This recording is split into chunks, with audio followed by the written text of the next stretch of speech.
Pengolahan emas atau ekstraksi emas menggunakan bahan kimia, jenis apapun bahan kimia tersebut, selalu menemui 3 kendala utama.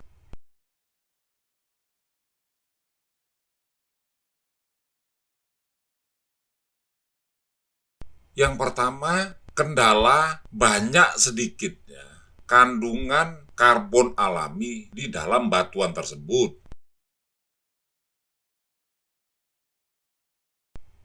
Yang kedua, kendala mineral ikutan berupa mineral sulfida atau masyarakat penambang sering menyebut dengan istilah pirit.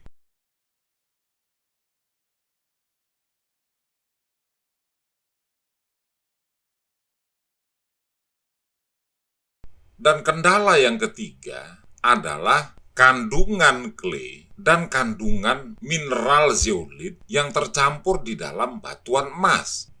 3 kendala utama ini selalu ada di dalam setiap batuan emas. Besar kecilnya tergantung kepada jenis batuan tersebut. Nah, di dalam video ini saya akan membahas ketiga kendala tersebut dan bagaimana solusi untuk mengatasi ketiga persoalan tersebut. Baik persoalan karbon alami dari batuan, persoalan banyak sedikitnya kandungan mineral sulfida atau pirit di dalam batuan tersebut, dan persoalan kandungan clay beserta zeolit dan silika yang selalu ada di dalam batuan emas. Karbon yang ada di dalam batuan emas berasal dari proses pembentukan batuan tersebut. Artinya, karbon alami memang sudah ada di dalam batuan emas. Banyak sedikitnya kandungan karbon alami suatu batuan emas bisa kita lihat dari penampilan warna batuan tersebut. Semakin hitam suatu batuan emas, maka semakin banyak pula kandungan karbon alami di dalam batuan tersebut. Persoalannya, karbon-karbon di dalam batuan emas bukanlah karbon biasa. Akan tetapi, karbon-karbon alami tersebut adalah karbon aktif yang sudah memiliki daya absorpsi bahkan jauh lebih besar dibandingkan karbon aktif yang dibuat oleh manusia.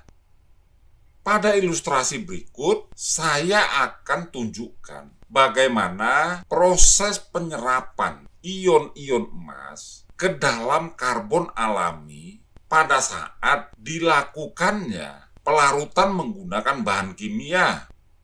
Baik bahan kimia cyanida, tiosulfat, tiourea, atau buatan Cina seperti jincan dan lain sebagainya, maupun proses klorinasi yang bisa dilakukan menggunakan aqua regia atau sodium hipoklorit.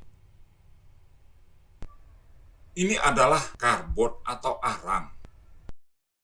Dan gambar ini adalah ilustrasi dari molekul-molekul karbon di dalam arang tersebut. Proses aktivasi terjadi pada karbon melalui pemanasan pada suhu tinggi, di mana di dalam posisi panas tersebut sebagian terjadi reaksi kimia, yaitu sebagian daripada unsur kimia karbon atau C terbakar oleh udara sehingga melepaskan molekul tersebut dari sekumpulan karbon-karbon. Akhirnya kita memperoleh ruang-ruang di dalam karbon seperti gambar ini. Jika kita melakukan proses pelarutan emas dari batuannya, baik berupa batuan yang sudah digiling halus sehingga menjadi lumpur, maupun berasal dari proses heap leaching, maka akan terjadi pelarutan biji-biji logam atau senyawa-senyawa logam yang ada di dalam raw material atau di dalam lumpur yang telah dihaluskan, sehingga terbentuklah larutan yang mengandung logam dalam bentuk ion kompleks. ion kompleks emas, ion kompleks tembaga, ion kompleks perak, dan lain sebagainya.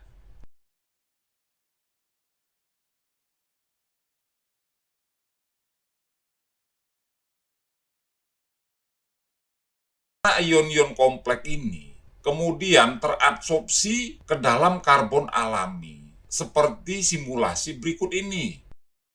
Pada proses awal memang terjadi pemasukan yang sifatnya tuh random. Artinya, larutan logam, sembarangan logam akan terserap secara serempak ke dalam karbon aktif alami tersebut.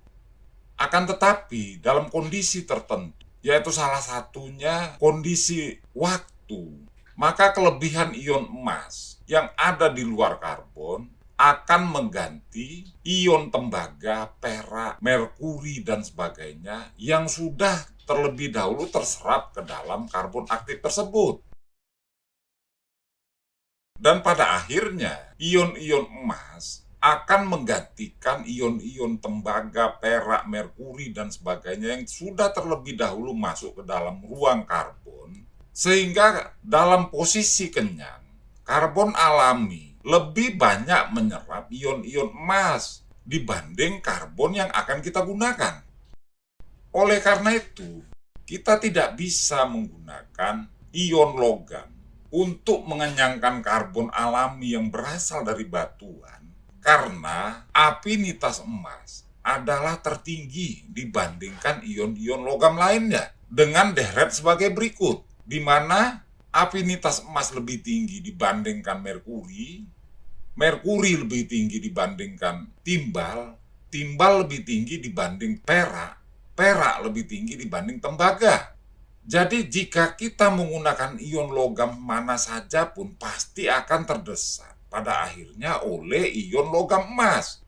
Oleh karena itu, kita tidak mungkin menggunakan penjenuh karbon yang berasal dari ion-ion logam atau larutan-larutan logam. Jalan satu-satunya kita harus menggunakan larutan dari senyawa organik yang memiliki afinitas yang kurang lebih sama dengan afinitas emas, sehingga semua logam tidak akan mampu menembus ruang karbon yang sudah dimuati oleh senyawa-senyawa organik tersebut, seperti simulasi berikut ini. Bola-bola merah ini adalah senyawa organik hasil temuan tim Bestekin yang saya sebut dengan nama Gold Booster, di mana fungsi bola-bola merah ini salah satunya adalah untuk menutup ruang-ruang di dalam karbon alami suatu batuan emas. Di sini kita bisa melihat bahwa ion logam emas, ion logam perak, ion logam tembaga tidak berhasil mendesak larutan senyawa organik yang kita gunakan, sehingga ion-ion logam emas, perak, dan tembaga tetap berada di dalam larutan, baik di dalam lumpurnya maupun di dalam cairan dalam proses heap leaching atau penyiraman. Tidak hanya persoalan karbon aktif alami, tetapi termasuk juga senyawa-senyawa karbon organik ikut menyerap emas dari larutannya. Misalnya senyawa organik selulosa, yaitu senyawa karbon. Kemudian lignoselulosa, lignin, dan berbagai senyawa organik padat lainnya mampu menyerap emas beserta logam-logam lainnya dengan sempurna.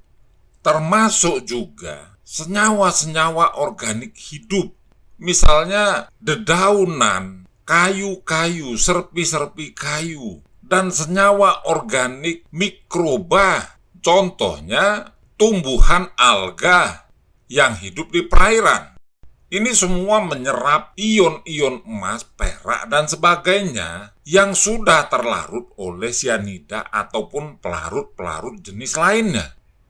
Nah, Gold Booster bersifat menutupi seluruh permukaan dan rongga-rongga dari karbon alami, termasuk juga adsorben-adsorben senyawa karbon lainnya, misalnya selulosa, lignin, dan mikroba-mikroba dengan sempurna, sehingga kita mendapatkan apa yang kita inginkan dalam proses pelarutan menggunakan bahan kimia. Tidak hanya persoalan karbon aktif alami, akan tetapi dalam pengolahan mineral emas, di mana raw materialnya banyak mengandung senyawa sulfida atau senyawa belerang yang tinggi, juga menjadi kendala. Di kalangan penambang, batuan jenis ini dikatakan batuan yang mengandung pirit. Semua batuan emas pasti mengandung mineral sulfida, baik tingkat rendah, menengah, maupun tingkat tinggi, di mana semakin tinggi kandungan sulfida dari suatu mineral emas, maka akan semakin sulit kita mengolah batuan mengandung emas tersebut, baik sistem amalgamasi menggunakan merkuri, apalagi menggunakan metode pelarutan kimia, misalnya menggunakan sianida atau proses klorinasi, atau menggunakan zat kimia yang seperti sianida yang sekarang lagi banyak digunakan, misalnya senyawa pelarut emas bermerek Jincan dan lain sebagainya. Mengapa batuan emas mengandung senyawa sulfida menjadi sulit diolah? Apa penyebabnya? Pada proses awal pelarutan, emas, perak, dan logam-logam lainnya terlarut oleh sianida. Dalam jumlah sianida yang sangat berlebihan, kemungkinan emas terdeposisi kembali atau ion emas mengendap kembali di lapisan sulfida logam menjadi sangat kecil, karena jika jumlah pelarut kimia yang digunakan cukup berlebih, maka ion-ion emas di dalam larutan tersebut dapat dikatakan memiliki kestabilan yang tinggi. Akan tetapi, kandungan sianida dalam proses pelarutan tersebut akan mudah turun karena ion-ion emas dan ion-ion perak ketika menyentuh permukaan lapisan sulfida tinggi, di mana kebanyakan yang mudah terjadi reaksi reduksi oksidasi adalah senyawa kalkopirit atau senyawa padat yang terdiri dari ikatan antara tembaga, besi, dan belerang. Berikutnya adalah senyawa zinc sulfit atau sphalerite, di mana ketika ion-ion emas mengalami kontak muka dengan senyawa sphalerite, ion emas akan tereduksi menjadi logam emas yang melapisi lapisan permukaan dari biji-biji sulfida tersebut. Dalam waktu yang bersamaan, ion-ion logam dari biji-biji sulfida tersebut, misalnya tembaga, zinc, dan beberapa ion logam yang mudah terlarut, akan membentuk ion yang terlarut bersama dengan pelarutnya. Misalnya kita menggunakan pelarut sianida. Ketika ion emas sianida bersentuhan dengan permukaan biji kalkopirit, maka otomatis ion emas tersebut akan terendapkan atau terdeposisi kembali menjadi logam emas yang melapisi permukaan kalkopirit tersebut, di mana dalam waktu yang bersamaan tembaga yang tadinya ada bersama kalkopirit akan larut membentuk ion tembaga sianida. Dengan demikian kita akan kehilangan banyak dari ion-ion emas dan perak yang sebelumnya sudah terlarut kembali terdeposisi. Nah, di kalangan penambang, mereka melakukan penambahan pelarut, misalnya penambahan sianida, untuk menjaga keseimbangan supaya ion emas dan perak tidak mengendap kembali menjadi logamnya. Akan tetapi ini adalah peristiwa coba-coba, dengan harapan di saat ion emas dan perak masih terlarut, karbon aktif yang digunakan sebagai adsorben menyerap ion emas dan perak yang terlarut ini. Namun kita tidak tahu seberapa banyak mestinya pelarut yang kita gunakan, atau seberapa banyak atau seberapa parah kandungan sulfida logam yang ada di dalam material tersebut. Nah, gold booster bersifat menutupi permukaan dari biji-biji sulfida tinggi ini, sehingga permukaan biji-biji sulfida tinggi ini memiliki lapisan seperti lapisan pelem, di mana lapisan tersebut mencegah terjadinya reaksi reduksi oksidasi yang dilakukan oleh emas dan perak terhadap logam-logam yang ada di biji-biji sulfida tersebut. Sehingga emas dan perak yang sudah terlarut akan stabil di dalam larutannya dan kemudian tidak memiliki penghalang di saat kita memberikan karbon aktif sebagai adsorbennya. Artinya kita tidak akan kehilangan mineral emas yang diakibatkan dari reaksi reduksi oksidasi antara permukaan sulfida dengan ion-ion emas dan perak, karena memang sudah dilapisi oleh lapisan pelem tipis yang dilakukan oleh gold booster. Satu lagi penghalang dari proses pelarutan batuan emas menggunakan bahan kimia, yaitu material clay. Clay mampu menyerap hingga 90% kandungan perak yang berada di dalam batuan emas. Namun, keberadaan clay hanya mampu mengurangi perolehan 10% saja dari kandungan emas di dalam batuan tersebut. Artinya, clay lebih banyak mengurangi perolehan perak dibandingkan perolehan emas dari suatu batuan emas. Namun demikian, ini sangat berpengaruh, terutama pada batuan emas berkadar perak tinggi, sehingga potensi kita untuk mendapatkan logam perak secara maksimal terhalangi oleh keberadaan clay di dalam batuan tersebut. Seperti halnya dengan karbon alami, material sulfida di dalam batuan emas, gold booster pun mampu menetralisir daya adsorpsi dari clay, sehingga kita bisa memperoleh kembali potensi loss dari 90% perak menjadi 0%. Dan potensi loss 10% dari emas akibat dari keberadaan clay menjadi tidak ada, yang otomatis akan menaikkan perolehan logam emas dan perak dalam proses menggunakan pelarut kimia. Dari ketiga penjelasan pada bagian sebelumnya, dapat ditarik kesimpulan bahwa setiap batuan mineral emas pasti mengandung karbon alami, di mana sedikit banyaknya kandungan karbon di dalam batuan tersebut bisa kita amati dari warna batuan. Semakin hitam suatu batuan emas, maka kandungan karbonnya pun akan semakin banyak, di mana dalam kandungan karbon maksimal kita hanya mampu menghasilkan emas melalui proses pelarutan menggunakan bahan kimia, misalnya cyanida, kita hanya mendapatkan maksimum 1% saja. Artinya 99% dari mineral emas yang kita larutkan kembali diabsorb oleh karbon alami dari batuan tersebut.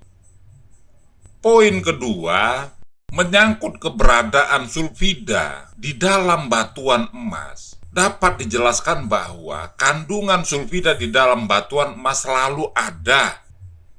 Banyak tidaknya kandungan sulfida atau mineral sulfida logam di dalam suatu batuan emas bisa kita amati dari penglihatan. Apabila kandungan material sulfida dari satu batuan emas menjadi sangat tinggi, maka perolehan emas pun dari batuan tersebut akan menurun dengan sendirinya. Bahkan dalam kondisi yang tertentu, penurunan perolehan tersebut bisa mencapai 94%. Artinya kita hanya mendapatkan 6% saja dari kandungan emas yang sebenarnya di dalam batuan tersebut. Kesimpulan yang ketiga adalah kandungan clay di dalam batuan emas sangat mempengaruhi hasil perak dari proses ekstraksi batuan tersebut. di mana semakin banyak bahan clay di dalam satu batuan, tingkat perolehan peraknya pun akan menurun hingga maksimum 90%. Artinya, dalam batuan clay yang sangat tinggi, kita hanya memperoleh 10% saja dari total kandungan perak di dalam batuan tersebut. Sementara penurunan perolehan emas dalam batuan emas yang mengandung clay hanya mengalami penurunan sebanyak maksimum 10% saja. Formula Gold Booster mampu mengatasi keberadaan karbon alami dari suatu batuan emas, termasuk juga mampu mengatasi terjadinya pertukaran ion antara lapisan sulfida dengan mineral emas yang sudah terlarut, sehingga tidak terjadi deposisi lagi ion emas menjadi logamnya apabila kita menggunakan Gold Booster. Yang ketiga, Gold Booster pun mampu menetralisir kandungan clay di dalam batuan, sehingga kita bisa memperoleh tidak hanya kandungan emas yang tinggi, namun deposit perak pun bisa kita dapatkan dengan cara yang maksimal. Nah, bagaimana cara pemakaian Gold Booster di dalam proses pengolahan emas, baik menggunakan cyanida atau menggunakan pelarut yang sekarang sering digunakan buatan Cina, misalnya Jinchan dan sebagainya, akan saya tampilkan pada video setelah video ini.